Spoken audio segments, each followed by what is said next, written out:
so in Europe, the running joke was like, where were you when you didn't see the Playmobil Hold movie? up. Observance. Fear is the mind killer. Fear is the... Hey, what's with all the reverence for the nuns? Are they political leaders? Are they like spiritual fulcrums? Are you their nasty pay pig? No, even more important. Information technology. C sharp sword.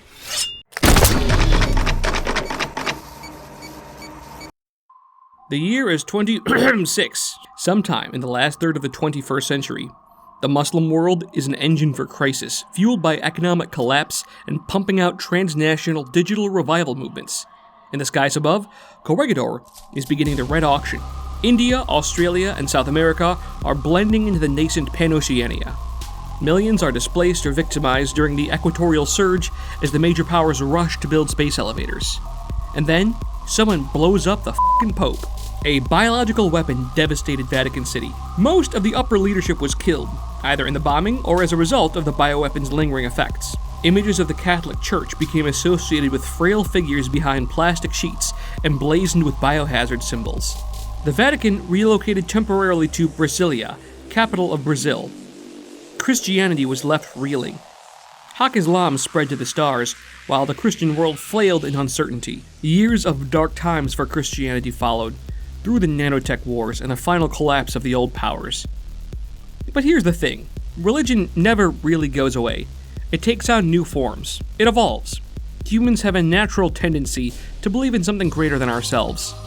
Pope Pius XIII heard the news, the discovery of Neoterra, and declared the Ad Astra pilgrimage. Just as Adam and Eve had journeyed forth from the Garden of Eden, it was the destiny of God's children to emerge from the ashes of their homeworld and be reborn as citizens of the galaxy. Neoterra was uninhabited, and there would be no colonialist missionary work. This was a message of responsibility to fulfill humankind's destiny in an ethical way to avoid the mistakes of the past. The church established an administration to facilitate the new colonial project, one which was soon co-opted by Pan-Oceania. Other Christian denominations also joined in on the Ad Astra pilgrimage. Shockingly, in its journey to the stars, the church itself was reborn. This was a unified Christian church, using modern technology and substantial leaps in theology to accommodate its new, diverse population. One of those leaps was to accept any number of diverse paths to God, going hand in hand with the embrace of the cultura de diamantes. Another was to create quantronic-assisted communion with Christ, empowering individuals to find their own personal paths to God. If you ask the Neo-Vatican, they say that this was a time of unity and joy. Billions of Christians embraced the church. Cultural and geographic barriers faded away. If you ask Romina Vodicescu, writing in the book Secret Bakunin, you'll get a different answer. You'll hear that people across the sphere were disgusted by Aleph and algorithms and the dehumanizing effect of technology. Some even believed that Aleph was a metaphorical, or possibly literal, instrument of the devil. They called the Ad Astra pilgrimage instead the Times of Purge, as in purging all dissenting voices. Real counter-reformation hours. Vodicescu says there were sit-ins, hunger strikes, violence, suicides, and even murders. In the end, the Christian church eliminated the malcontents and critics and drove these poor, persecuted people to Bakunin. This sat well with most people, but not all people.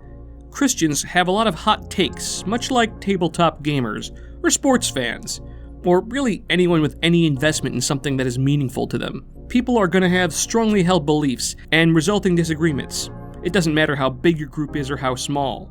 And one of the very small groups that these changes did not sit well with was a little Greek Orthodox community devoted to Our Lady of Mercy, that is, Mary, Mother of Jesus. Let's all hear it for the Virgin Mary. The Theotokos, the God-bearer. This was a prosperous little convent with an unusually young average age for the nuns. It was led by Abbess Lygia Persakis. She inhabited the fortunes of the very wealthy Persakis family, as well as their tendency for personality disorders. Let's just say Persakis had a lot going on. For example, Abbess Mother Dr. Superior Lygia Persakis was also a professor of ancient Greek history who was credited with discovering a temple dedicated to the mystery cult of Diana Hecate. When Pope Clement XXI announced his use of Aleph, the community was ripshit pissed. Lygia Persakis was very mad and very charismatic, and soon the rest of her congregation were on board. They called the church's reforms the Great Apostasy. The responsibilities placed upon man by God was an act of love and trust. Now, communion with God was being handled by a soulless machine. A machine that represented the devil, or possibly was the devil. Their rhetoric was so incendiary they earned themselves a lot of stern letters from the church, and then an old-fashioned excommunication. Lygia did not take this very well, and she started to experience intense episodes of divine ecstasy. Previously, the Lygia Persakis, like other Orthodox Christians, believed that the Virgin Mary was, this all seems complicated. This wouldn't be a Warlore video without historical context. A nun is a woman who vows to dedicate her life to her religion. Although technically all in the religion are called to dedicate their life by living a certain way that they just wouldn't be normally doing. Monastics do it in a very specific way. Simplicity, poverty, chastity, those are the big three. They often do this for personal spiritual satisfaction or to live a life of meaningful service to others, as Jesus suggests. Monastics do this in a complex like a convent or a monastery. Nuns appear in several religious traditions, especially Buddhism and Christianity. An abbey is the home to a religious order, like a group of monks. A monastery is specifically a type of religious home for a group leading an ascetic lifestyle, that is, one that practices severe discipline and avoids worldly indulgence. A convent is often used to refer to the community of sisters that live there, whereas monastery often refers to the physical building. The elected leader of such a group of nuns is referred to as the abbess, or more generically as the Reverend Mother. In the Greek Orthodox tradition, the word is hegemony, similar to the word hegemon. An abbess is the ultimate spiritual authority in their convent, and higher-ranking members cannot override them within the walls of their monastery. Orthodox monasteries are extremely insular. Though they do perform things like hearing confessions or dispensing blessings, members generally do not maintain social ties to their former life. They instead spend most of their time working hard to maintain their community or in religious contemplation. Within Orthodox Christianity, the teaching is that God already has a path. You don't find it. Wherever you go or whatever you do, God is already there. The act of finding God is called discernment, and there are many different procedures across the many different Orthodox traditions for both clergy and lay people. The more unusual Gnostic paths, the esoteric and the more mystical traditions, are generally not condoned as a practice, but are accepted as subjects of study for the sake of knowledge. Orthodox Christians believe in Mary as the bearer of Christ, the only one who could have given birth to the Son of God. She is called the Theotokos, or the God-bearer. In Western Christianity, Mary's role is the Mother of God. In Orthodox, she is the bearer. Her body, her womanhood, her feminine nature is sacred and valuable as part of the Holy Spirit, not merely its mother. She is the first Christian, not worshipped but honored and venerated. Mother Lygia had a few updates to that belief. In her visions, she learned the great secret of the Mother of God, the megalomystiko tis Theotokos. This secret is that the Virgin Mary is the incarnation of Mother Nature and the feminine principle in the Christian religion. She is the continuation of all those pre-Christian cults of fertility and motherhood and womanhood, whose rites purify the soul and allow a glimpse into eternity. The abbess concluded that she needed to lead her community to a more virtuous time, before voice synthesis, or AI-generated art, or YouTube algorithms. The feminine principle in the form of the Virgin would be their banner. This group embraced their own view of Christianity, one that supposedly predated the misogynistic ancient Greeks. Their feminine principle would be combative. The Virgin in their mind was combining unmediated mysticism of archaic pseudo-Christianity with the vindictive energies of those pre-Christian cults. Thus was born Virgin Saint Mary of the Knife, Our Lady of Mercy, holy patron saint of the Observance. They left their convent and sought a new home. The Observance would say exiled, though one might note that Mother Lygia was incredibly wealthy and probably didn't need to take her followers out of the church. Orthodoxy maintains that women and men are equal under God, and the feminine principle was a cornerstone of Lygia's new observance. As such, it was somewhat incompatible with contemporary Christianity. The nuns bought their way into a Bakunin module, where they announced their intentions. The Observance would dedicate themselves to opposing the AI, the unliving incarnation of evil, with their every theological tool. They'd learn everything about their foe in order to defeat it. They prepared for war by studying machine learning and artificial intelligence. And, conveniently, there were a lot of people willing to help teach coding in praxis. The Observance had a certain obsession with secrecy. When they were just an Orthodox order, they had a preference for privacy, but now they were a fusion of Greek Orthodox tradition, pagan cults, and the unusual tendencies found within the Praxis modules. The results were a little intense. From the moment they arrived, they brought with them mystique, exoticism, and a carefully manicured aura of fear. We exist on our own terms, cut off from the customs of our time. We are often called lunatics, apostates, but we are servants of the Holy Virgin of the Knife, and it is through madness that we carry out our mission. It is the natural outcome of our merging with the primal forces of creation. Only in this delirium can one alter the world. Only in so-called insanity are we blessed. With that statement, the convent was closed to the outside world. Just another of the unusual little groups in Bakunin. For a while. This was the second half of the equilibrium phase of Bakunin. The witches were working on something, but everyone was working on something. It was an era of possibility and flux. Things were not entirely chaotic, but they were still settling down, hence why Bakunin refers to it as its equilibrium phase. So, what is the Black Hand? Well, that's a topic for another video because it is whatever people say it is. It's a boogeyman, a nebulous nightmare for foreign intelligence services. Is it a tactical insertion force? Is it an intel gathering group? Is it a hacking team? The answer is yes to all of them. It is a nomad agency comprising numerous smaller working groups with a broad, flexible, and seemingly endless remit to further the interests of the nomad nation.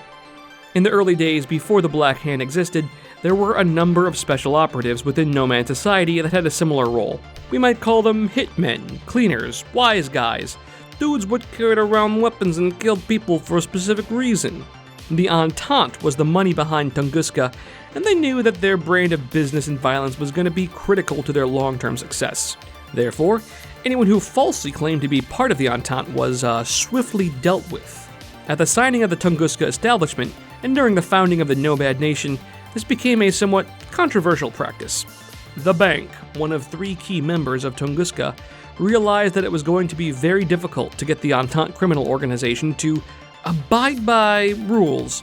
Because Mafia don't really like rules. They create rules and dictums in order to fabricate a sense of fraternity and brotherhood, but all the ceremony and structure are just a way to facilitate and justify their crime.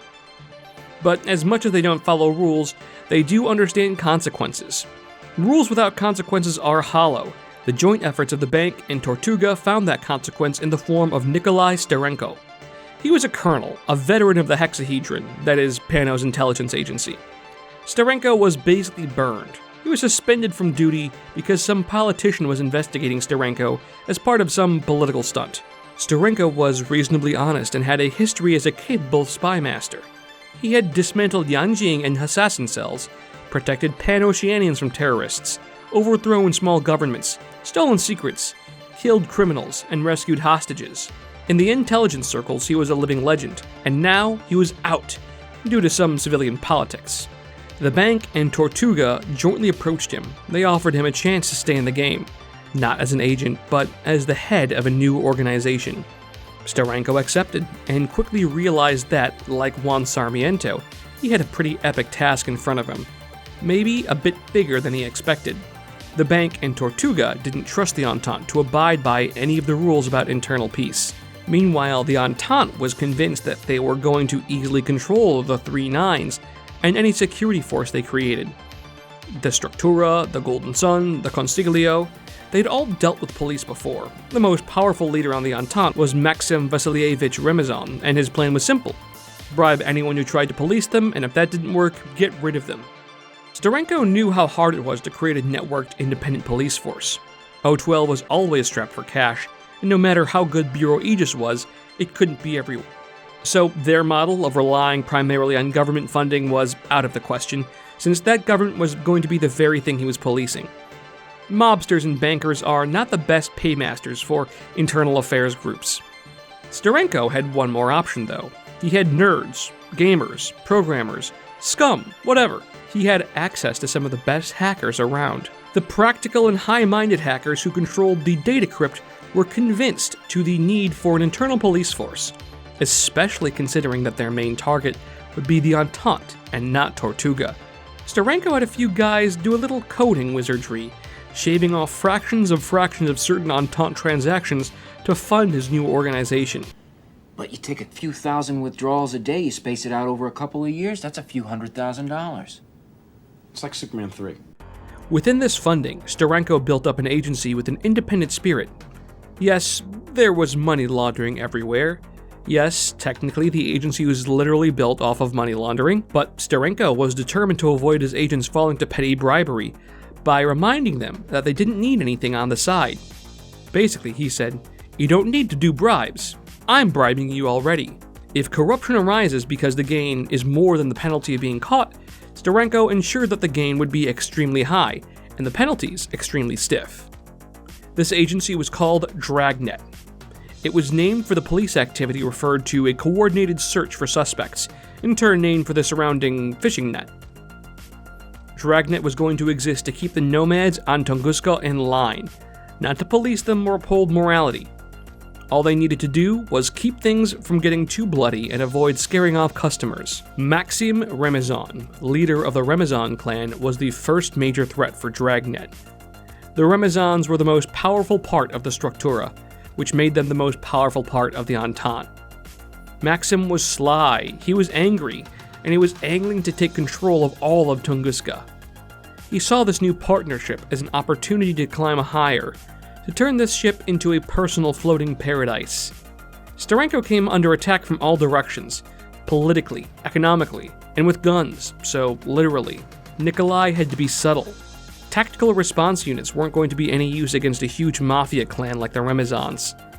Colonel Steranko wasn't some grunt, he was a master of intelligence.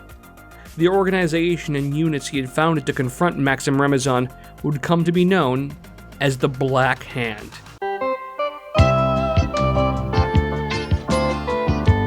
This elite intel unit was specialized in hybrid warfare and public opinion. It was divided into cells, small groups that cooperated and competed, using the same intelligence but coming to different conclusions. The cell structure allowed them autonomy and prevented them from spilling over in case the Remezons compromised one of them. The Black Hand found proof of Maxim's plans, blended it with fabricated evidence, and distributed it in public and private channels. In the end, it wasn't the Black Hand that killed Remezon. He was taken down by the Entente once evidence of his aggression came to light and his star fell a bit too far. Steranko set up Dragnet and the Black Hand for the same reason that Warden Juliana set up UTRACO. More on that in a second. If you're a weird nation like the Nomads, you need to make yourself appear as safe as possible to deal with. The ships need money. The Black Hand is now a massive entity with an endless remit, but that's a topic for another video. Juan Sarmiento, the Mexican general. Hard at work in Corregidor, still building up his army. Now that the Nomads were a nation and not just a single wandering ship, he needed professionalism. This is an issue because Nomads, especially those from Corregidor, are troublesome. They're undisciplined, they're confrontational, and hate uniformity as much as they like customizing their gear. In fact, many of those cliches all are traced back to one particular unit. Its history is still a deep stain on the Nomad nation to this day. It started during the ArcoWorks crisis, which I think is the Corvus Belli staff misspelling RocoWorks, because RocoWorks is a Nomad corporation that came under pressure from Pan-Oceanian customers, and I cannot find ArcoWorks anywhere.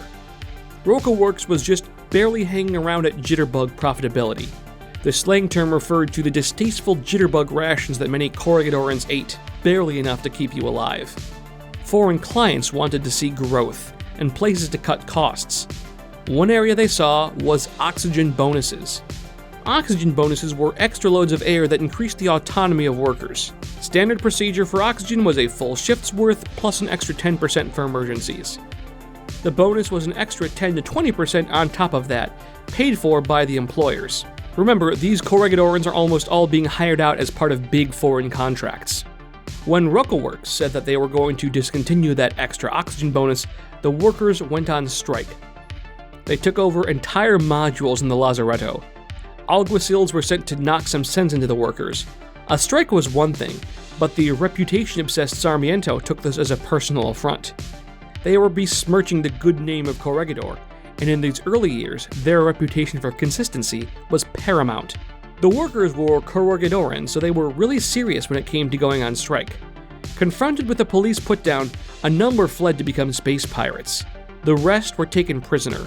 In Corregidor, very few people get long prison sentences. Either you're free to go, or you're pushed out an airlock. Sarmiento put the striking workers into an inflatable module and gave them the usual deal: work for him as soldiers or face a painful death in space. A few refused and were promptly killed, and those that volunteered were put to use. They were given real tactical training. After all, they'd shown that they had some basic combat skills, and every one of them was already an expert in microgravity operations. After a period of adjustment and formalization, they were ready to become the first dedicated zero-G combat unit in the Corregidoran army, and, true to Corregidoran tradition, they spent the night before graduation getting rip-shit hammered.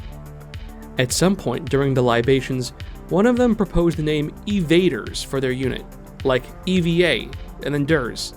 It was a bad name, a shitty name, a weird pun, and one that's really hard to write properly. It's bad for search engine optimization. But when they woke up, got dressed, and reported for duty, the name was stuck in their heads, and thus the Evaders unit was born. But what of Rockleworks? Well, as far as I can tell, they got off without a hitch, even though they'd also been involved in breaking a strike, something hostile to the founding philosophy of the Nomad nations. They would continue to operate as a space mining company, though, for decades afterwards. There were changes made, though. Warden Juliana decided to create an overarching union to protect the rights of nomad workers. This was also a method of enforcing social control. The union might answer to its members, but it would also be tightly tied to the nomad government. After all, they could not abide more strikes like that one. At least, not by nomad workers at nomad companies. She valued Corregidor's interests over the individual, and thus was born UTRACO, the Unión de Trabajadores de Corregidor, the Union of Corregidor Workers. It was going to represent the working fella, but it was mostly designed to make the mothership not lose out on contracts. UTRACO can initiate strikes, but it also has the right to stop them. They bash in the heads of foreign corporate security anytime a Corregidoran is threatened, but they also bash any wildcat strikes. UTRACO gets both union dues and funding from the warden, meaning it's always flush with cash. Its organization is very transparent, and most nomad workers don't seem to mind it. But nobody doubts that there's more to it, way more. In the decades since, UTRACO has grown enormously, and its members are often trained by the Black Hand, that is, the Nomad Intelligence Agency. UTRACO negotiators learn law, economics, persuasion, rhetoric. They also learn martial arts, marksmanship, and infiltration. The higher-ups in the Union have a love of labor rights, but they're also conveniently members of the Black Hand as well. In fact, many intruders, the elite Nomad Commando unit, have a history with UTRACO. They probably didn't learn infiltration technique or small squad tactics while cleaning up the books, although maybe they did. Smithers, where's that union representative? He's 20 minutes late. I don't know, sir. He hasn't been seen since he promised to clean up the Union. Whoa! What the hell? So how do the nuns of the Observance go from weird cult to, weird cult that's also part of Bakunin's social structure?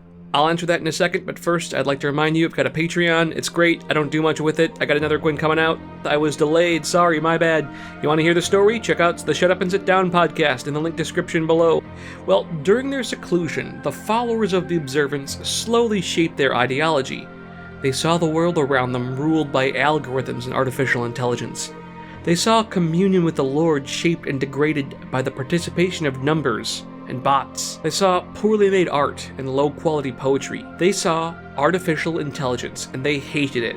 They hated the way it affected humanity, the way it came between humankind and God, the way that humans were obeying it as if it was a replacement for the divine, the way it devalued their art and their prayer, the way that tech bros really liked it. Most citizens weren't really interested in interacting with the hermetic cyber witches, but they were given a measure of respect.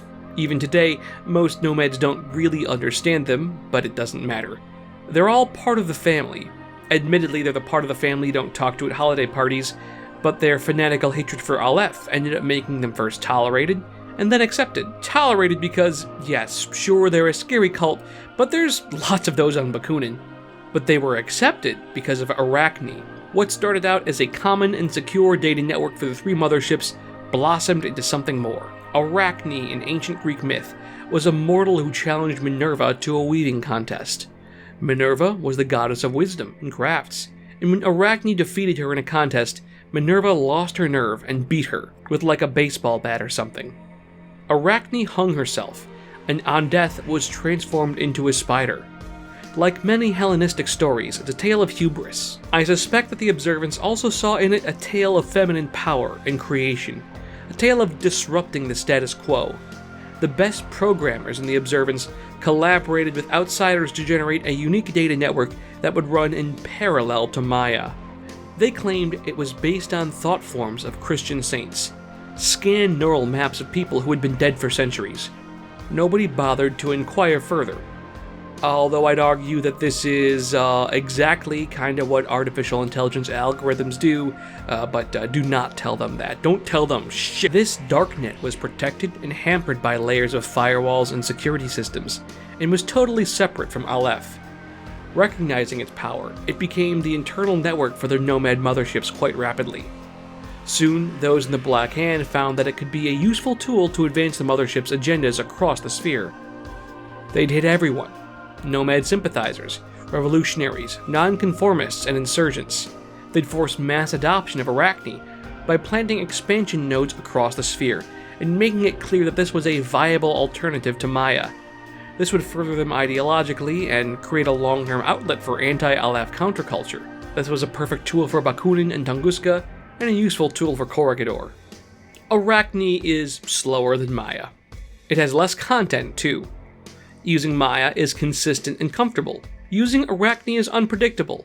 The pathways aren't linear or rigid. They're constantly being reinterpreted and reimagined. It operates on semiotic constructivism, reality defined by consensus and constantly being changed.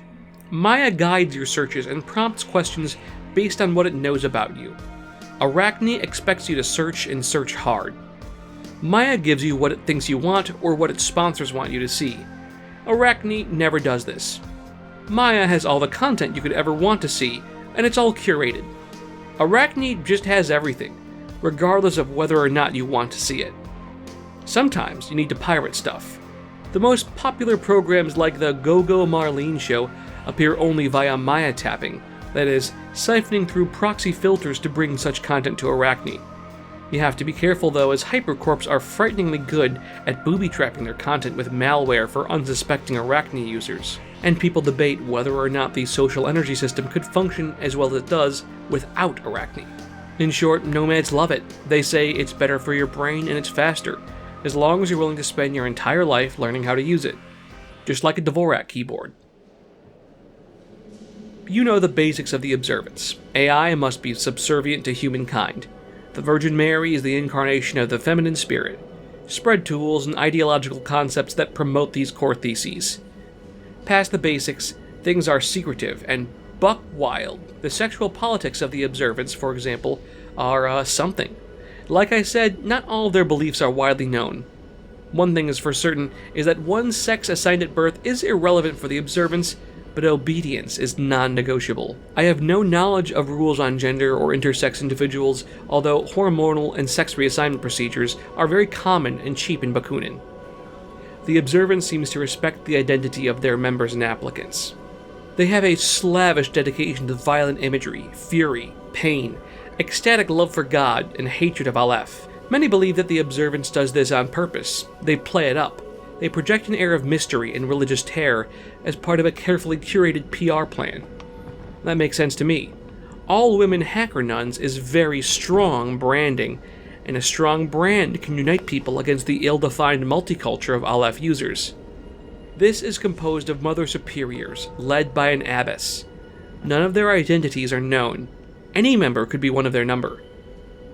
Below that is the general membership, comprising initiated women as well as members of the more elite convents. Convents are the formal military wing of the Observance. Their elite members are known as the Reverends. These convents are religious orders that took on and grew specific areas of expertise, These specializations are called mysteries, as in the Christian phrase mystery of faith, as in deep truths and secrets. Some of the most common of the initiated would appear later in the life of the Observance. For example, orphans and victims that suffered during the violent intermission or phantom conflict, more on those later, would enter special hospices under control of the Observance. Many of these orphans would eventually be adopted into the ranks of the Sisterhood, becoming tactical members of the Observance. Although the modern incarnation are generally not orphans, they are still called Orphans of the Observance in honor of their storied past. Orphans are reasonably well trained and augmented, possessing the same religious fervor as their sisters who have joined one of the more elite Reverend orders. Orphans often train alongside the Moderator Corps and provide a little extra muscle to the mod teams, especially after the events of Team Z, again, another video. Penitent observants have failed in their duty, devotion, or commitment to the Holy Virgin, St. Mary of the Knife.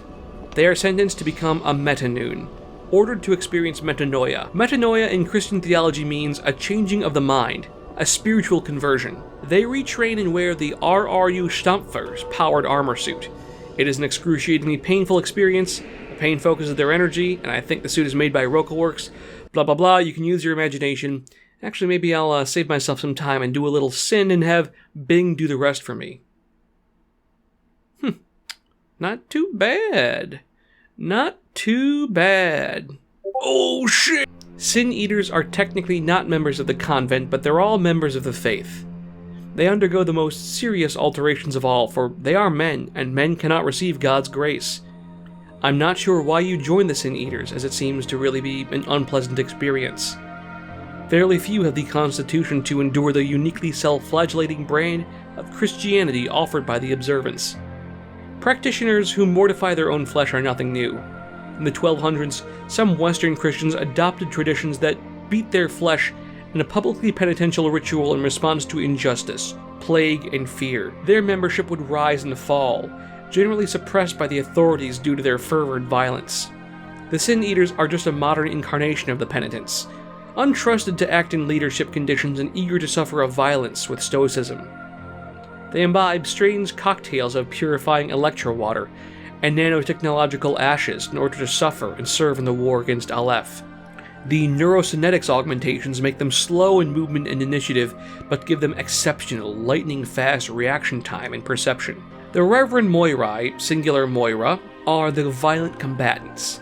They embrace the mystery of fury, enacting violence and vengeance upon those who wrong the righteous. The Moirai are named after the Greek creatures that many refer to today as the Fates, personifications of destiny. Moiras train in national parks and environmental modules, I've mentioned those before, often in the same classrooms as the elite intruders. They have performed the 7 rituals, no idea what those are, and have blessed augmentations throughout their body. Their convent is separate from the general population. They are trained in parallel to embrace their inner feminine fury. Reverend Custodiers explore the mystery of cyber warfare. Observance instructors teach the Custodiers to embrace physical as well as digital attacks, destroy control nets, target communications, flood the net with bad intelligence, destroy sensors, and eliminate reconnaissance units. As a whole, the Order of Custodiers has decades of experience.